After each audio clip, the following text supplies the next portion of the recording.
ശരിക്കും പറഞ്ഞാൽ ഇന്ന് ഞാൻ കുറച്ച് ഫ്രീ ആയിട്ടുള്ള ഒരു ദിവസമായിരുന്നേ. അതുകൊണ്ട് തന്നെ കാര്യമായിട്ടുള്ള പ്ലാനിങ്സ് ഒക്കെ ഉണ്ടായിരുന്നു, ഒന്ന് ഔട്ടിങ് പോകണം എന്നൊക്കെ. പക്ഷേ അതൊന്നും വിചാരിച്ച പോലെ അങ്ങോട്ട് നടന്നില്ല. പ്ലാനിങ് ഒക്കെ കൊളായതുകൊണ്ട് ഞാൻ കുറച്ച് ഡിസ്റ്റർബ്ഡ് ആയി. അപ്പോൾ പിന്നെ അങ്ങനെ ചടഞ്ഞു പിടിച്ച് ക്വാർട്ടേഴ്സിലിരുന്നാൽ ശരിയാവില്ലെന്ന് വിചാരിച്ച് ഒന്ന് പുറത്തിറങ്ങിയതാണ്. ഇത് നമ്മുടെ ആർമി ഏരിയയിൽ തന്നെയുള്ള സ്ത്രീകൾക്ക് വേണ്ടിയിട്ടുള്ള ബ്യൂട്ടി പാർലർ ആണ് കേട്ടോ. ഇവിടെ നല്ല ഫെസിലിറ്റീസും കാര്യങ്ങളൊക്കെ ഉണ്ട്. ഞാൻ എപ്പോഴൊന്നും വരാറില്ല, പക്ഷേ ഇടയ്ക്ക് വല്ലപ്പോഴൊക്കെ വരും. ഓണമൊക്കെ ആയിട്ട് ഒന്ന് ഐബ്രോസ് ത്രെഡ് ചെയ്യണം എന്ന് വിചാരിച്ചിട്ടുണ്ടായിരുന്നു. ഇവിടെയാണെങ്കിൽ എനിക്ക് കുറച്ച് പേടിയാണ്, ഇവരിങ്ങനെ തിന്നായിട്ട് ചെയ്ത് കളയുമെന്നൊക്കെ.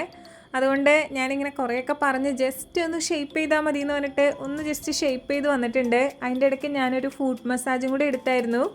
ഒന്ന് റിലാക്സ്ഡ് ആവാൻ വളരെ യൂസ്ഫുൾ ആണ് കേട്ടോ. അവിടെ ഇരുന്ന് എൻ്റെ ഡയറിയിലെ കുറച്ച് കാര്യങ്ങളൊക്കെ കുത്തിക്കുറിച്ച് മനസ്സൊക്കെ ഒന്ന് കാം ആൻഡ് റിലാക്സ്ഡ് ആക്കി കുറച്ച് ഷോപ്പിംഗ് ഒക്കെ കഴിഞ്ഞ് ഞാനൊന്ന് കൂളായി. ചിലപ്പോഴൊക്കെ അങ്ങനെയാണല്ലേ, നമ്മൾ വലിയ വലിയ പ്ലാനിങ്സ് ഒക്കെ നടത്തും, പക്ഷേ ചില സാഹചര്യങ്ങൾ കൊണ്ട് അതൊന്നും നടന്നു എന്ന് വരില്ല.